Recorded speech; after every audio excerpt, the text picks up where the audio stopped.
Roho ya Unabii, maandishi ya Ellen G. White katika periodical PT, yani Present Truth, ya Septemba 1, 1849, paragrafu ya 8.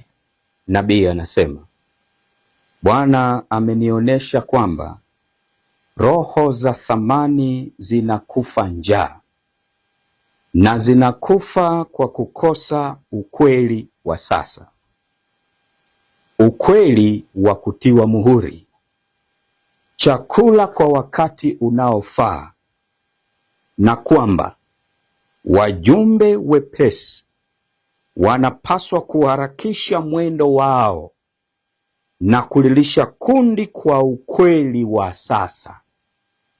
Nilimsikia malaika akisema, harakisha wajumbe wepesi, harakisha wajumbe wepesi, kwani kesi ya kila nafsi itaamuliwa hivi karibuni, ama kwa uzima au kwa mauti.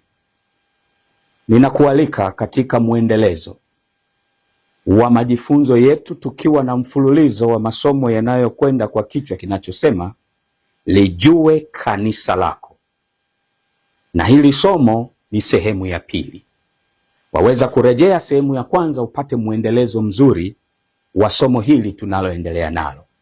Ninayekualika katika majifunzo haya ni mimi, mtumwa wa Mwenyezi Mungu, mchungaji Fulgence Mangosongo wa kanisa la Waadventista wa Sabato. Na kabla hatujaendelea, ni kualike tuombe.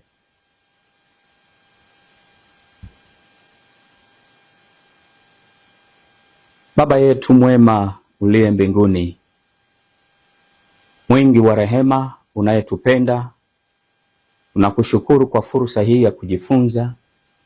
Tunakubali sasa kuwa chini ya ukufunzi na usimamizi wa Roho Mtakatifu, tukisaidiwa na malaika zako watakatifu. Neema yako yatosha, kwa jina la Yesu, amina. Lijue kanisa lako, sehemu ya pili.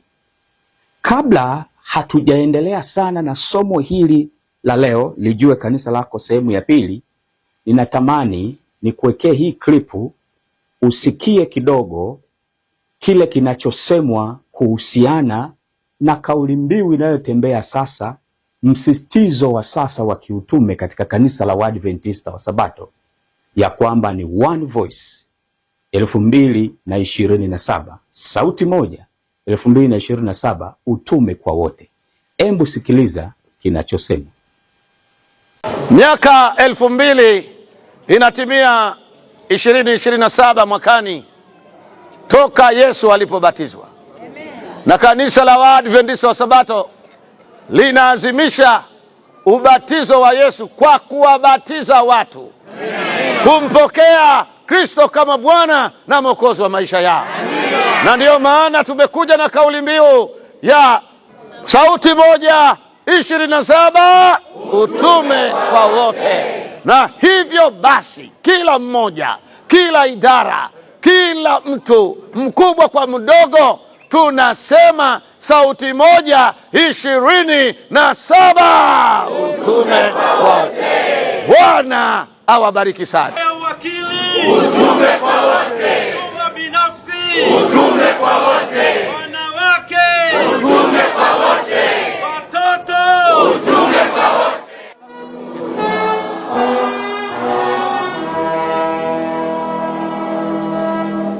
Ndugu mtazamaji, umesikia kiongozi wa kanisa, mchungaji, akisema One Voice ni kitu gani?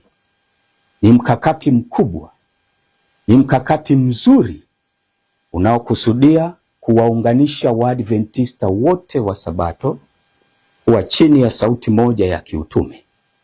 Je, mambo haya ndivyo yalivyo? Tunataka tuangalie sasa katika somo hili hatua kwa hatua. Wala usifanye haraka kunichukia ama kunilaumu. Tunataka tuwasilishe vielelezo na Mungu atusaidie kuelewa kipi kiko nyuma ya pazia. Na kabla tujaendelea, tusome kwanza kitabu cha Ufunuo sura ya 11 mstari wa kwanza na wa pili, unaona nukuu hiyo fungu hilo kwenye skrini yako. Ufunuo 11 mstari wa kwanza na wa pili, neno la Mungu linasema, nikapewa mwanzi kama fimbo, na mmoja akaniambia, inuka ukalipime hekalu la Mungu na madhabahu na hao wasujuduo umo, na behewa iliyo nje ya hekalu uiache nje, wala usiipime, kwa maana mataifa wamepewa hiyo, nao wataukanyaga mji mtakatifu miezi 42. Sasa fuatana nami kwenye hili bango letu ni kuoneshe hiki ambacho Ufunuo 11 fungu la kwanza na la pili inachosema. Angalia mchoro huu. Hiki ni chumba cha patakatifu pa patakatifu. Hiki ni chumba cha patakatifu. Hapa ni huduma ya Yesu duniani, ndiyo behewa ya nje. Hapa kwenye hii behewa ya nje kulikuwa na hivi vitu viwili, birika ya kutawadha, madhabahu ya kuteketeza. Hapa katika vitu hivi viwili ndiyo huduma ya Yesu duniani. Na Mungu alikusudia, kama tulivyoona kwenye somo sehemu ya kwanza, kupitia ile hema ya hapa duniani ama patakatifu pa hapa duniani tupate kujifunza kazi ya Yesu kama kuhani wetu mkuu patakatifu mbinguni. Kwa hiyo Yesu alipomaliza huduma yake duniani mwaka wa 31 alipaa kwenda mbinguni, akaanza huduma katika chumba cha kwanza. Alihudumu kwa muda wa miaka 1813. 1844 akaingia chumba cha pili, anahudumu mpaka sasa patakatifu pa patakatifu.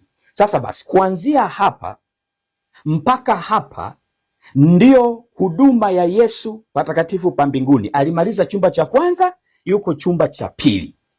Kwa hiyo wanaosujudu humo wapi? Zingatia kilichotokea 1844. Yesu alipohama chumba cha kwanza kuhamia chumba cha pili. Tangu hapo wanaomwamini Yesu wanapaswa kumfuata chumba cha pili kule Kristo aliko. Kwa hiyo ni nani wenye uelewa wa ukweli huu? Ni Waadventista wa Sabato. Agizo linatolewa baada ya hukumu ya upelelezi kumalizika kwa wafu. Agizo linatolewa ya kwamba inuka ukalipime hekalu na hao wanaosujudu. Ukisikia hao wanaosujudu, maana yake sio wafu. Wafu hawasujudu. Hapa inamaanisha hukumu ya upelelezi kwa walio hai. Kama huamini, nenda kwenye commentary ya Ellen G. White, angalia alivyokuwa anafafanua Ufunuo 11 fungu la kwanza. Utagundua kwamba anazungumzia hukumu ya upelelezi kwa walio hai. Na hukumu ya upelelezi kwa walio hai inaanza kwa Waadventista wa Sabato kwanza. Sasa basi, hao wanaosujudu wapi? Patakatifu pa patakatifu kwa imani. Hao wanaosujudu ni nani? Ni Waadventista wa Sabato, ndio wanaagizwa kupimwa.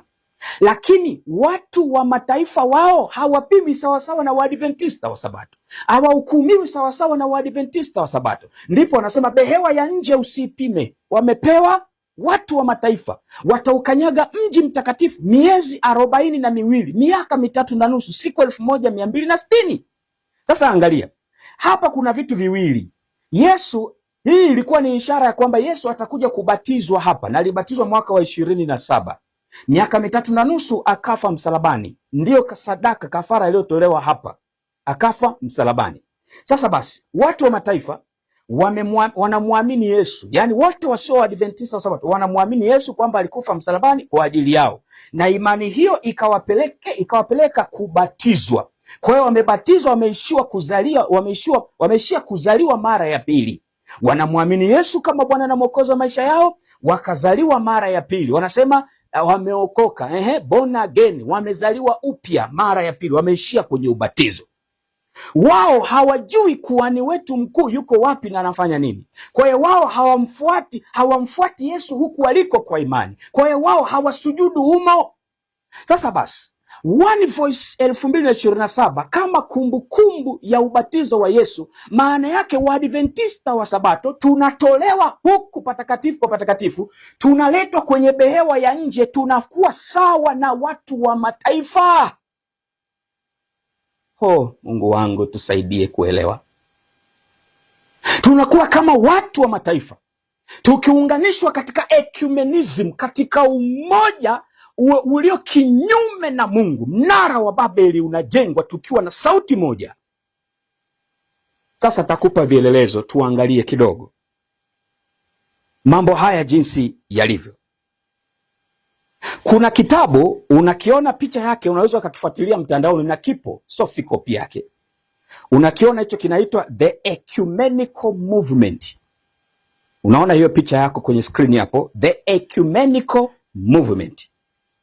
Katika kitabu hiki ukurasa wa 470 kipengele cha 48 kuna maneno haya, nitayasoma kwa Kiingereza alafu tafsiri kwa Kiswahili, na tunakuwekea kwenye screen hapo uyaone kwa Kiingereza.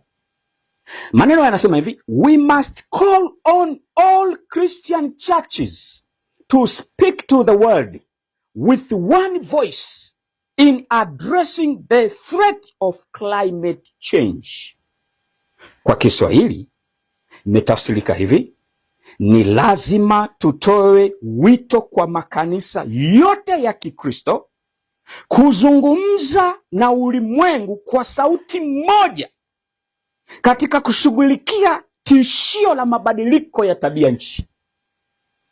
Kitabu hiki cha Ecumenical Movement kinazungumza one voice kwa makanisa yote katika kushughulika na mabadiliko ya tabia nchi.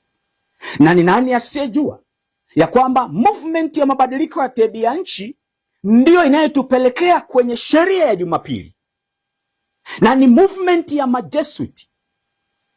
Kanisa la Rumi liko nyuma ya hii movement, na ndio hao wanaongoza ecumenism, kutaka umoja wa kidini duniani. Kitabu hiki cha Ecumenical Movement kinataka makanisa yote ya uendee ulimwengu with one voice, kwa sauti moja.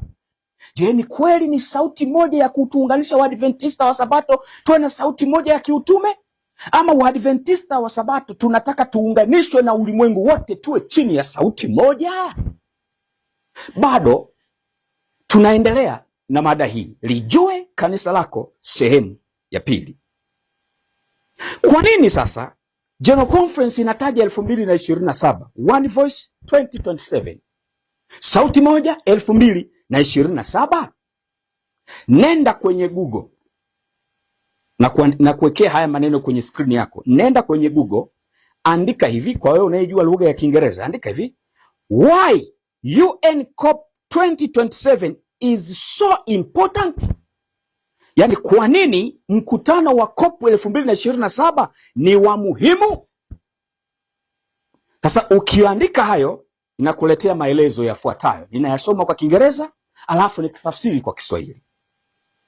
The 2027 United Nations Climate Change Conference or COP 32 au COP 32 scheduled to be held in Addis Ababa, Ethiopia, is considered highly significant due to its position in the critical final years of 2030 climate action roadmap. As a key UN climate summit hosted in Africa, it serves as a vital checkpoint for implementing promises made at various COPs and driving the urgent transition needed to limit global warming. Kwa nini UN COP 2027 ni ya muhimu sana? Kwa Kiswahili utafsiri iko hivi: mkutano wa 2027 wa Umoja wa Mataifa wa mabadiliko ya tabia nchi au COP 32 uliopangwa kufanyika Addis Ababa, Ethiopia, unachukuliwa kuwa muhimu sana kutokana na nafasi yake katika miaka muhimu ya mwisho. Miaka muhimu ya nini? Ya mwisho. Ulimwengu unajua ni miaka muhimu ya nini? Ya mwisho. Miaka muhimu ya mwisho ya ramani ya barabara ya 2030 ya hali ya hewa. Kama mkutano mkuu wa Umoja wa Mataifa wa hali ya hewa unaoandaliwa barani Afrika unatumika kama kituo muhimu cha ukaguzi kwa utekelezaji wa ahadi zilizotolewa katika COP zilizopita na kuendesha mabadiliko ya haraka yanayohitajika kupunguza ongezeko la joto duniani. Kwa hiyo mkutano wa COP 2027 utakaofanyika Novemba, yani ni mwakani, kule Addis Ababa, Ethiopia, ni wa muhimu sana. Hiyo ni UN inasema ni wa muhimu sana. Kwa nini? Kwa sababu ndio mkutano utakaotakiwa kukagua walikubaliana nini katika mikutano ya COP iliyopita, kwa sababu kuna miaka michache imebaki kufikia 2030, dira ya mabadiliko ya tabia nchi ya 2030. Wanasema iko kwenye final years, katika miaka ya mwisho kufikia hitimisho la mpango huu wa mabadiliko ya tabia nchi 2030. Ndio maana 2027 ni mkutano muhimu sana. Kanisa la Waadventista wa Sabato tunasema One Voice 2027 Septemba, yani mwezi wa 9 mwaka 2027, mwakani, ni sherehe kubwa ya utume. Tunakuja tukibatiza watu wote chini ya msukumo wa One Voice. Je, ni kweli? Kumbuka kitabu cha Ecumenical Movement hiki ambacho tumekuwekea, na tunarudia tena, hiki ambacho tunakuwekea picha yake, kitafute mtandaoni, ukurasa wa 470 unasema we must call all Christian churches to speak to the world with one voice katika kuaddress the threat of climate change, katika kushughulikia tatizo ama tishio la mabadiliko ya tabia nchi. Kwa hiyo habari ya climate change iko kwenye Ecumenical Movement. Kwa hiyo mikutano ya UN ya COP inahusisha taasisi za kidini, madhehebu ya kidini, inahusisha NGOs, inahusisha mataifa yote, yanaunganishwa kuwa na sauti moja ya kukabiliana na mabadiliko ya tabia nchi. Na ndio maana kanisa tunasema One Voice 2027. Why 2027? Kwa nini sio 2028? Kwa nini sio 2030? Kwa sababu ni queen ya miaka mitano. Kwa nini 2027? Why? Sasa sikiliza. Aliye nyuma ya mabadiliko ya tabia nchi, anayesukuma mikutano hii ya COP ni nani? Anayesukuma Ecumenical Movement ni nani? Na anataka afikie malengo gani? Nenda tu kwenye Google search engine, andika maneno haya: Laudato Si and Sunday Zero Carbon. Laudato Si ni waraka wa Papa Francis uliotolewa mwaka 2015. Sasa sikia Google inachosema. Nasema maneno haya, nasoma kwa Kiingereza alafu tutafsiri Kiswahili.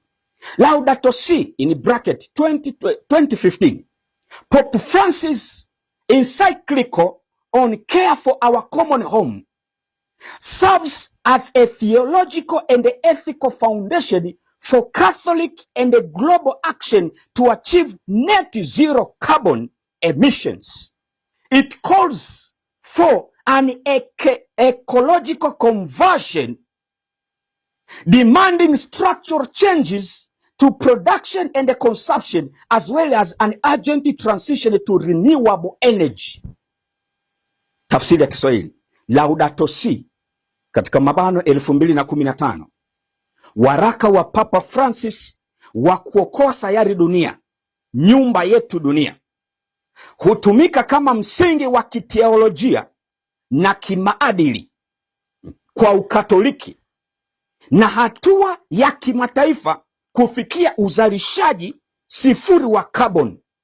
Inahitaji uongofu wa kiikolojia unaodai mabadiliko ya kimuundo kwa uzalishaji na matumizi, pamoja na mabadiliko ya haraka kuelekea nishati mbadala.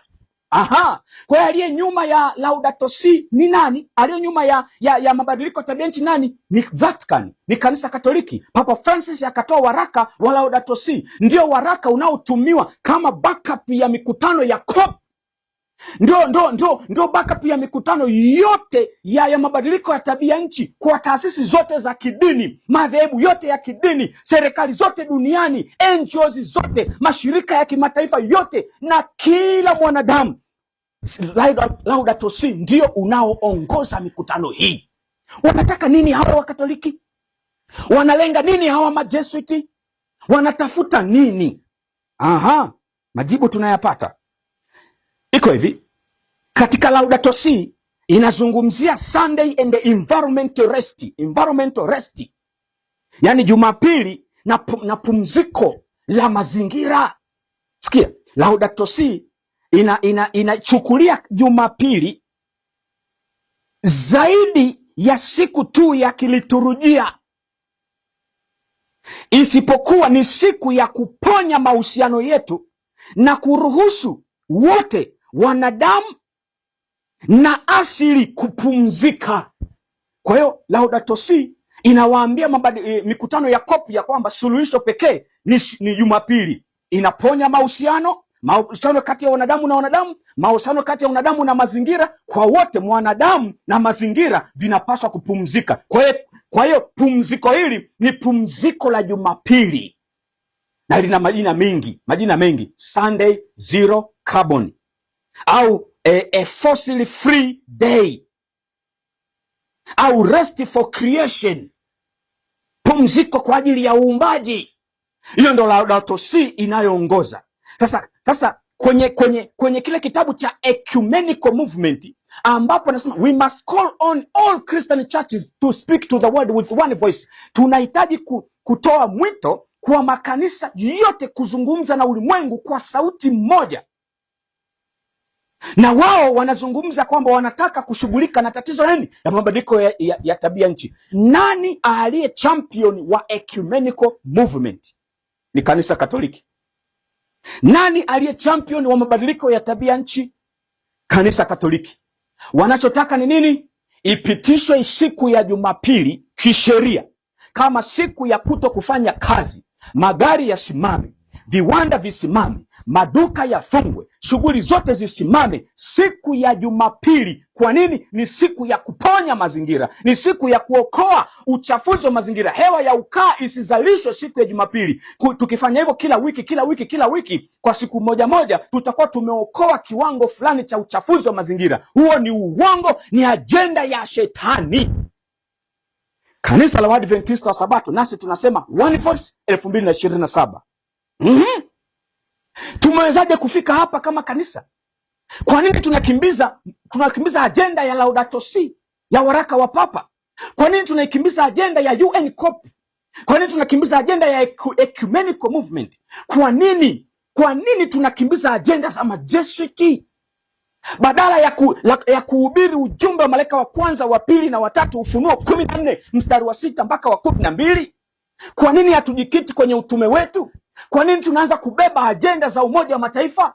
Kwa nini tunaanza kubeba ajenda za muungano wa kidini duniani? Kwa nini tunakuwa kana kwamba sisi ni vijana wa kazi wa Kanisa Katoliki, vijana wa kazi wa Papa, wakati sisi ni vijana wa kazi wa Yesu Mfalme anayehudumu patakatifu pa patakatifu mbinguni? Kwa nini tunaletwa kwenye ua wa nje? Kwa nini tunaletwa kwenye muungano wa kidini? Nani yuko nyuma ya hili? Ni Majesuiti. Tumefikaje hapa?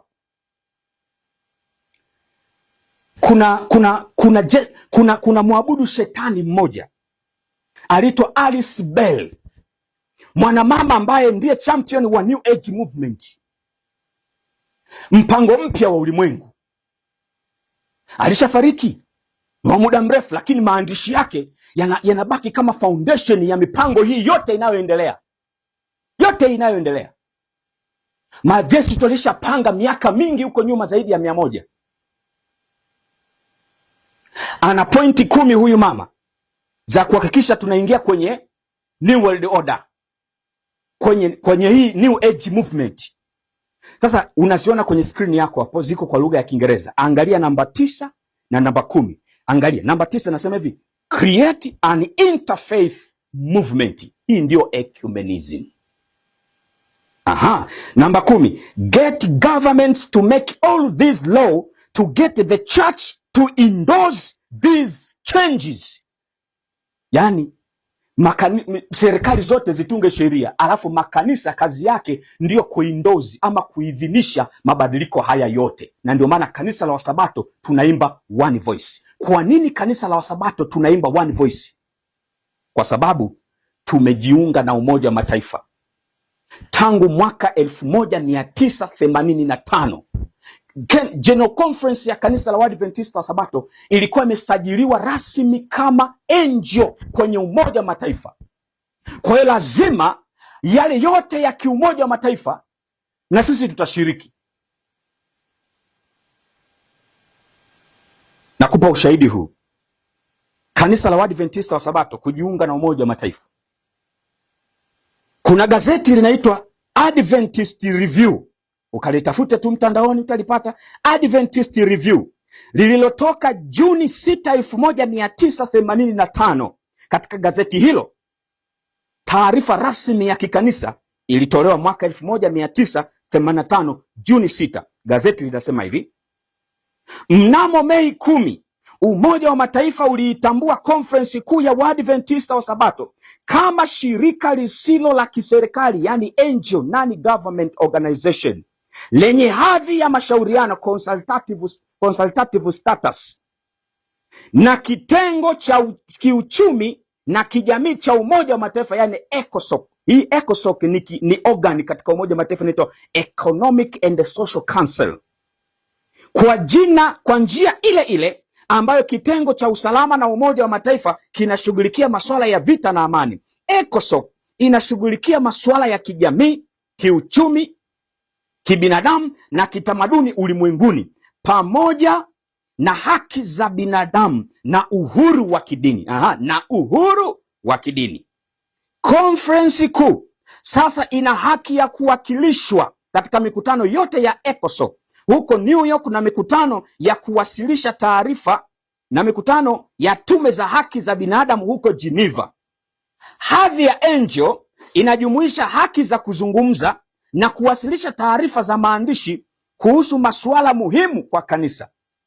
Vile Neville Matthews, mkurugenzi msaidizi wa Conference Kuu wa masuala ya umma na idara ya uhuru wa kidini, ndiye kiungo kati ya Conference Kuu na Umoja wa Mataifa. Katika mkutano wa hivi karibuni wa ECOSOC ambao ulichunguza ombi la hadhi ya NGO la Conference Kuu, kwa hiyo Conference Kuu ndio iliyoomba. G. Ralph Thompson, katibu wa Conference Kuu, na B.B. Beach, mkurugenzi wa idara ya masuala ya umma na uhuru wa kidini, waliwakilisha kanisa la Waadventista wa Sabato wakizungumza na kujibu maswali. Tunaamini hadhi mpya ya NGO itasaidia kanisa la Waadventista wa Sabato kuanzisha uwepo katika jukwaa lingine na hivyo kuimarisha ufikiaji wake mzuri wa Kikristo. Kanisa lilijiunga na Umoja wa Mataifa. Na katika kitengo cha ECOSOC ambako ndio organ ambayo tulijiunga katika Umoja wa Mataifa, ziko organ 6 kama unavyoona kwenye screen yako. Hiyo yenye maandishi mekundu ndio ECOSOC. Kuna General Assembly, organ namba 1. Organ namba 2 ni Security Council. Organ namba 3 ni Economic and Social Council, ECOSOC. Organ namba 4 ni Trusteeship Council. Organ namba 5 ni International Court of Justice.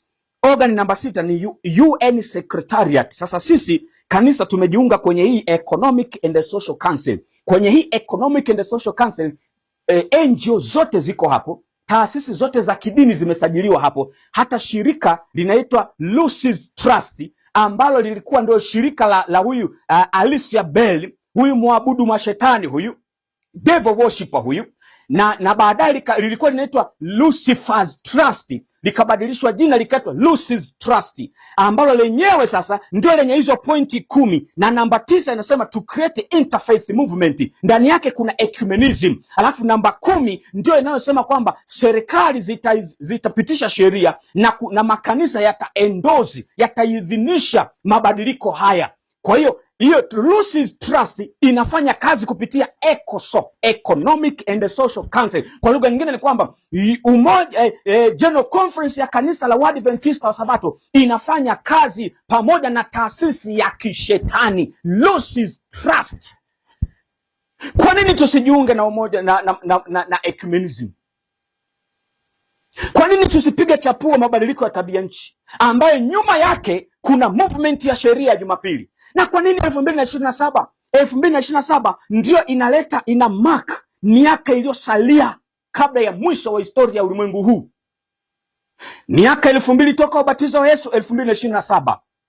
Jubilii 40 za mwisho zinaisha, jumla jubilii 120. Inabaki miaka 3.5. Behewa ya nje wamepewa mataifa wataukanyaga mji mtakatifu miezi 42. Maana yake sheria ya Jumapili itapitishwa hapo. Chukizo la uharibifu linaposimamishwa, wataukanyaga mji mtakatifu miezi 42. Ndio maana mwaka 2027 ni muhimu sana kwa mkutano wa COP 2027. Na ndio maana kanisa tumejifichia kwenye kigezo cha kukumbuka ubatizo wa Yesu, lakini kumbe movement ile ile mateso ndani ya kanisa la Waadventista wa Sabato. Nabii anasema hivi katika Special Testimonies from Ministers and Workers namba 6, ukurasa wa 4 paragraph ya kwanza, unaona kwenye screen yako. Nabii anasema ulimwengu haupaswi kuletwa ndani ya kanisa na kufundishwa ndoa na kanisa na kuunda kifungo cha umoja. Kupitia njia hii kanisa litakuwa limeasi kweli kweli, na kama ilivyoelezwa katika Ufunuo, ngome ya kila ndege mchafu na mwenye kuchukiza. Selected Messages gombo la pili, ukurasa wa 385 paragraph ya kwanza. Nabii anasema hivi haipaswi kuwa na maelewano na wale wanaoabudu sabato ya sanamu. Hatupaswi kutumia wakati wetu katika mabishano na wale wanaojua ukweli na ambao nuru ya ukweli imekuwa ikiangaza, wanapogeuza masikio yao kutoka kwa ukweli ili kugeukia hadithi. Niliambiwa kwamba watu watatumia kila sera ili kufanya tofauti isiyo maarufu kati ya imani ya Waadventista wa Sabato na wale wanaoadhimisha siku ya kwanza ya juma. Katika mzozo huu ulimwengu wote utahusika, na wakati ni mfupi. Huu sio wakati wa kuficha rangi zetu. Shuhuda kwa kanisa gombo la 4, ukurasa wa 210 paragraph ya 4. Nabii anasema hivi moyo mkuu wa kazi uko Battle Creek. Wakati makao makuu ya kanisa letu iko Battle Creek. Kwa hapa nimesha General Conference. Moyo mkuu wa kazi uko General Conference. Na kama moyo wa mwanadamu unavyotupa mkondo wake wa damu katika sehemu zote za mwili, ndivyo usimamizi wa mahali hapa wapi General Conference, makao makuu ya kanisa letu, huathiri mwili mzima wa waumini. Tunaona One Voice General Conference wamezindua, divisions zinazindua, unions zote zinazindua, maconference zinazindua, mitaa inazindua, makanisa yanazindua, kote wana t-shirt ya One Voice 2027, wana kofia One Voice 2027, wana leso za mkoloni One Voice 2027, vikombe vinatengenezwa One Voice 2027, sijui yani mashabi One Voice 2027, mabango na masi makabrani, mwili wote wa kanisa unaugua. Na bila kusema, ikiwa moyo wa mwili una afya, damu ambayo hutuma kutoka kwake kupitia mfumo pia inakuwa ni yenye afya, lakini ikiwa chemchemi hii imechafuka, kiumbe kizima kinaugua kwa sumu ya maji muhimu. Kwa hivyo ndivyo ilivyo na sisi na Waadventista wa Sabato. Ikiwa moyo wa kazi unakuwa mbovu, General Conference, kanisa lote katika matawi na maslahi yake mbalimbali yanayotawanyika nje ya nchi juu ya uso wa dunia linateseka kwa matokeo. Paragrafu inayofuata, Shuhuda kwa kanisa gombo la 4, ukurasa wa 210 paragrafu ya 5. Nabii anasema kazi kuu ya shetani iko katika makao makuu ya imani yetu. The chief work of the devil is at the headquarters of our faith. Kazi kuu ya shetani iko katika makao makuu ya imani yetu. Hapo ndipo majeshi walipowekeza. Kanisa Katoliki limewekeza makao makuu ya kanisa la Waadventista wa Sabato. Wamegawa majeshi. Unaona mtu amevaa suit na tai, anaitwa mwenye kiti president wa General Conference, anatuletea One Voice. Inaandikwa kibiri duniani. Anatuletea kauli mbiu ya kuunganisha mipango ya kanisa Katoliki inaletwa kwenye kanisa la Sabato. Tunatimiza matakwa ya Laudato Si. Tunaondoa patakatifu kwa patakatifu. Tunaletwa kwenye uwanja. Tunakumbusha ubatizo wa Yesu. Kwa ajili ya nini? Huduma ya Yesu duniani badala ya kuletwa kwenye huduma ya Yesu mbinguni katika chumba cha pili. Kazi kuu ya shetani. Unaweza ukaiskrinshot hiyo nukuu ukaifuatilia mwenyewe kwa urefu wake. Kazi kuu ya shetani iko makao makuu ya imani yetu. Umejazana majeshi. Pambano kuu UPH 2023 sura ya 37 maandiko ikinga ukurasa wa 490.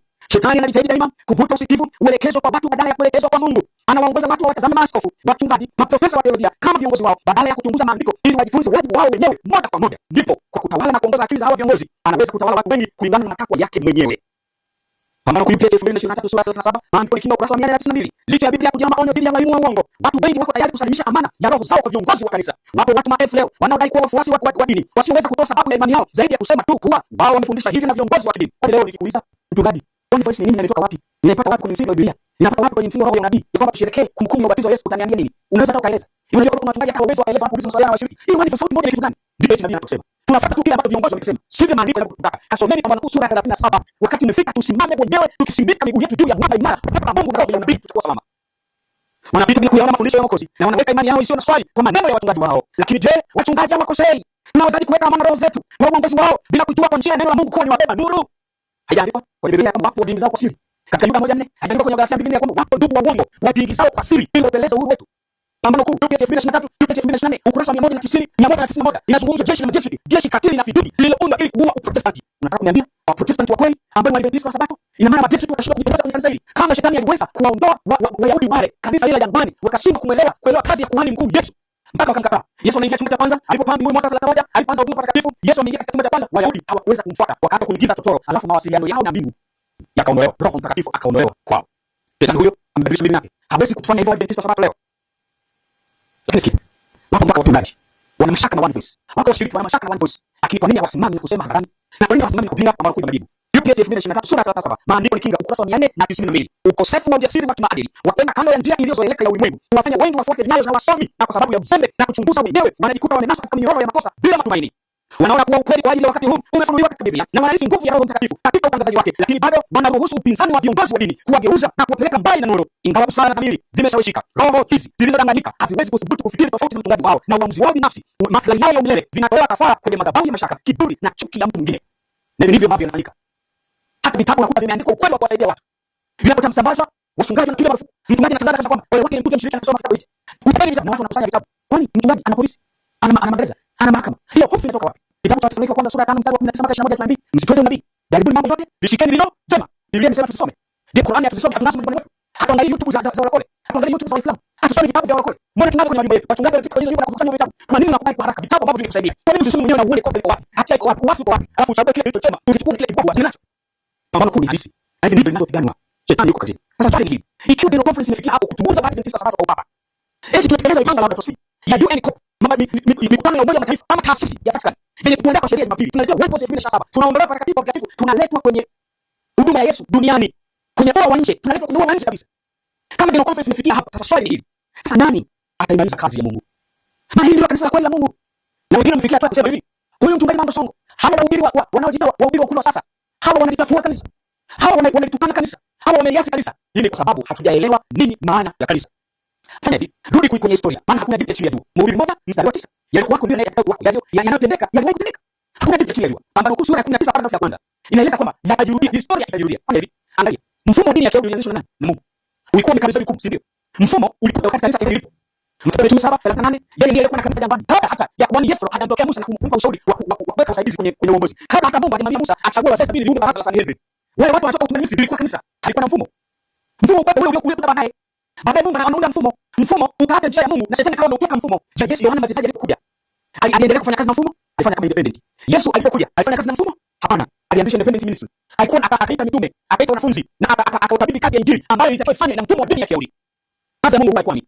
Kazi ya Mungu haikuwa kwani. Wakati wa kuhubiriwa jumbe ya kwanza na pili, wachungaji hawakuwa tayari. Akachukua mtu wa kawaida ambaye elimu yake ilikuwa brilliant mila, akapewa jukumu. Alishikamana na mfumo wote? Hapana. Ilikuwa ni independent ministry. Kazi ya Mungu ikasonga mbele. Ndivyo huko mwishoni itakavyokuwa. Sasa sikia hii nukuu. Uelewe nini maana ya kanisa. Hata mfumo wa kanisa la Waadventista wa Sabato ulisajiliwa rasmi mwaka 1863. Kabla ya hapo ilikuwa haitu kanisa, ilikuwa inaitwa kanisa. Kwa hiyo mfumo ulikuja baadaye. Kwa hiyo kanisa lilianza, unafuata mfumo kwa ajili kusaidia majukumu utume ule wa kanisa ili uende mbele. Mfumo unapokuwa umetekwa na shetani na kuongoza kuchepusha watu wa Mungu kutoka kwenye ile kusudi ya Mungu, Mungu anafanyaje? Anabaki tu na uembeleza huo mfumo. Kwa uasi mkubwa kiasi hiki. Kwa uasi huu wa General Conference, eti Roho Mtakatifu bado yupo General Conference. Bado ni sauti ya Mungu. Bado Mungu anafanya kazi na mfumo huu. Huko nyuma nilikuwa natetea mfumo kwa sababu nilikuwa sijaelewa Mungu inaendelea kukua. Uthibitisho ni mkubwa ya kwamba Mungu afanye kazi na mfumo wa kanisa la Waadventista wa Sabato. Sasa kanisa ni nini basi? Sikia tafsiri ya Ellen G. White. Nini maana ya kanisa? Pengine ukuelewa. Unafikiri kanisa ni mfumo, conference, union, General Conference, unafikiri ndio nini? Ndio kanisa, unafikiri ni kanisa mahali lililopangiliwa. Unafikiri ndio nini? Ndio kanisa. Ukuelewa. Sasa leo utaelewa. Katika kitabu kinaitwa Upward Look, kwa kifupi UL, 315 paragraph ya 5, nabii anasema hivi. Mungu ana kanisa, si jengo kubwa, great cathedral, wala si usajili au usimikwaji wa kitaifa, national establishment, wala si madhehebu mbalimbali. Ni watu wanaompenda Mungu na kuzishika amri zake. Oh, haleluya. Walipo wawili watatu wamekusanyika kwa jina langu, nami nipo hapo katikati yao. Mathayo 18:20, ambapo Kristo yupo hata miongoni mwa wachache wanyenyekevu. Hili ni kanisa la Kristo, kwa kuwa uwepo wa aliyedumu mtakatifu akaye milele peke yake unaweza kuunda kanisa. Bwana asifiwe. Kanisa ni nini? Ni watu wanaompenda Mungu na kuzishika amri zake. Ujumbe wa kwanza unasemaje? Mcheni Mungu na kumtukuza. Nini maana ya kumcha Mungu? Ni wito wa kwenda ulimwengu wote ya kwamba warudi kwenye kuzitii amri zake ikiwemo Sabato. Halafu kumtukuza Mungu maana nini? Ni kuakisi tabia ya Mungu na pia kuishi kiafya. Hiyo imefafanuliwa kwenye kitabu kinachoitwa Ujumbe wa Malaika Watatu. Ninatoa hapa kitabu. Hiki ndani yake imefafanuliwa nini maana ya mcheni Mungu na kumtukuza. Ujumbe wa Malaika Watatu umetoka UPH 2025. Sasa basi, ujumbe wa mcheni Mungu na kumtukuza, ujumbe wa Malaika kwanza. Kwa maana saa hukumu yake imekuja gani? Tangu tarehe 22 Oktoba. Hukumu ya upelelezi ilianza kwa wafu. Na Yesu anahudumu patakatifu mbinguni. Sasa kama ujumbe huu unataka tuje hapa, kwa nini tunarudishwa kwenye huduma ya Yesu kwenye huwa nje? Kwenye huduma ya Yesu duniani tunasherehekea ubatizo. Maana yake General Conference inaongoza Waadventista wa Sabato kukataa huduma ya malaika wa kwanza. Kama inakataa huduma ya malaika wa kwanza, huduma ya malaika wa pili unafuata. Umeanguka Babeli. Na kama huduma ya malaika wa pili ni onyo kwa Waadventista wa Sabato kushikamana na ulimwengu na kutenda hicho kwa kukataa huduma ya malaika wa kwanza, unashikamana na mafundisho ya Kibabeli. Ndio, kwa sababu hata hiyo World ni agenda ya Vatican. Na agenda ya Laudato Si. Hiyo ni mateso tu nyuma yake. Kwa sababu tunashikamana na tumekataa huduma ya malaika wa kwanza. Kwa hiyo tumeanguka. Kwa mfumo huu unaongoza watu kukataa huduma ya malaika wa kwanza. Huduma ya malaika wa pili unatoa onyo na alama, umeanguka Babeli. Kwa sababu hiyo basi, huduma ya malaika wa tatu hautafaidia, ambao unatuleta kuhakikisha kwamba tunakuwa na haki ya Kristo. Ili tusipokee alama ya mnyama. Maana yake mfumo unaongoza watu kwa ajili ya kupokea alama ya mnyama 2027. Sheria Jumapili inapita, Mungu amemalizana na Waadventista wa Sabato katika hukumu ya upelelezi. Unaelewa kwamba hukumu inaendelea sasa kwa walio hai. Na watu wa Waadventista wa Sabato majina na kwa wengine nakataliwa. Pia unaelewa kwamba hukumu ya upelelezi inaendelea sasa. Unaelewa kwa nini wako wapi? Na anafanya nini sasa? Ewe mchungaji, kwa nini au washiriki wako hawaelewi? Unabaki kuongoza watu kwamba One Voice 2027 unaelewa jumla ya movement.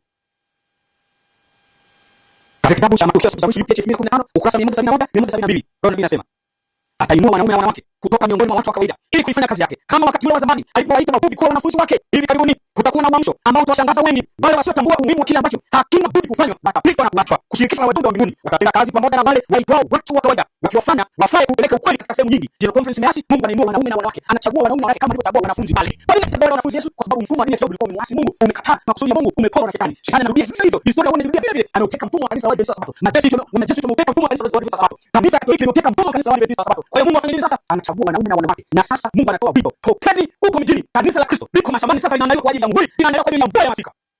Haliko mjini. Hao waaminifu wa Mungu hawako kawaida, wenyewe hawako mjini. Endelea kusikiliza kelele na porojo za wachungaji na viongozi kwamba huu sio wakati wa kutoka mjini. Na huko mwishoni Mungu anataka aimarishe familia. Enyi wazazi, wanaume kwa wanawake, toeni watoto wetu mjini, tendeni mashambani mkapate elimu ya kweli ya Mungu. Mkaandaliwe na familia zenu kwa ajili ya kuhitimishwa kwa onyo la mwisho kwa ulimwengu. Mungu hamalizi kazi na mfumo. Kama ilivyokuwa wakati wa mvua ya vuli. Walipokea watu wangapi? 120. Walikuwa wamekusanyika katika chumba cha juu. Wanalia na kuomba. Na sasa hivi mwishoni Mungu anachukua watu wa kawaida walio tayari wanyenyekevu. Wanasikia vipi watokeni mjini, wanaenda mashambani na watoto wao na waume zao na wake zao, wanakaa huko wanamlilia Mungu, wanajifunza neno kwa pamoja. Hao watapokea mvua ya masika. Kwa hiyo the upper room experience kwa sasa hivi ni mashambani. Hiyo upper room experience, uzoefu wa chumba cha juu ni mashambani, sio mjini. Hili kanisa lako, hii ni sehemu ya pili. Masomo mengine yanaendelea kufuata. Tafadhali fuatilia haya yote niliyosema, ujiridhishe, je, ndivyo yalivyo? Tena ikiwezekana kwa maombi, ikibidi kwa kufunga na kuomba, muulize Mungu, One Voice ni ya kwako ama ni ya shetani? Na Mungu ni mwaminifu, atakujibu. Akikwambia ni ya kwake, songa mbele na One Voice. Akikwambia sio ya kwake, achana nayo. Mipango ya Jesuit. Mipango ya Jesuit. Ndugu zangu, Mungu anachotaka sasa ni ushindi kamili wa dhambi. Tunapataje ushindi? Tunapaswa kufundikwa na haki ya Kristo. Tunapomfuata chumba cha pili patakatifu kwa imani. Tukiwa mashujaa wa ibada binafsi. Kumfuata Yesu aliko kwa imani. Sio kuimba One Voice tunarudishwa nje kwenye wa nje ambapo ndio mataifa tangu 2027 mpaka 2031 biashara inaisha. Miaka 2000 aliona Yesu wakati ana kitabu kifo msalabani mpaka 31 kwenye one manuscript releases bomba la kwanza 355 paragraph ya kwanza aliona miaka 2000 mbele ya uwepo wa kanisa lake kabla ya kuangamia, kabla ya mwisho wa historia ya ulimwengu huu. Kama tunaamini kwa urahisi kiasi hicho kwamba 2000 mwaka 27 Yesu anabatizwa akiwa na umri wa miaka 30, inapofika mwaka 2027 imetimia miaka 2000. Tunashinda nini kuamini ya kwamba Yesu aliposema aliona miaka 2000 wakati kabla kifo chake, kutoka mwaka 31 mpaka mwaka 2031, siku mwaka 2027 kuna miaka mitatu na nusu, na 2031 atuone kwamba hapo ni muda wa mataifa kwa ajili ya kile kikubwa cha mwisho kwa ulimwengu. Nafasi yako usabati wapi sasa hivi? Weka mambo ya nyumbani kwako sawa kabla jina lako halijaitwa katika mahakama ya mbinguni. Utakapoelewa hili, nenda kasome Pambano Kuu sura ya 23, sura ya 24, sura ya 28, utaelewa kazi ya kuhani wako mkuu yuko wapi, anafanya nini, na wewe unapaswa kufanya nini. Achana na hizi porojo na hizi nyimbo za kishetani za One Voice. Huu ni muungano wa kidini, ecumenism. Mimi ni mjumbe tu, nimesema. Na usifikiri ni rahisi kusema haya. Hata itakunipasa kufa, siwezi kusalimu amri kwa kusema uongo. Ili iweje? Itamfaidia nini mtu akipata ulimwengu? Na ndio ndio mkapoteza roho yake. Ni serious, nataka kwenda mbinguni. Imeandikwa kwenye Biblia na roho nabii ndio atakayitetea. Kinyume na hapo, never. Haiwezekani. Simama imara na kutia moyo. Pambano Kuu ni halisi. Pepo inaendelea kabisa kwa sababu tunatishwa. Simama imara na imeandikwa. Utasalimika. Pambano Kuu sura ya 37. Maandiko ni kinga, usalama wetu. Sio nani anasema nini. Simama na imeandikwa. Mungu na kubariki. Endelea kufuatilia masomo yanayofuata.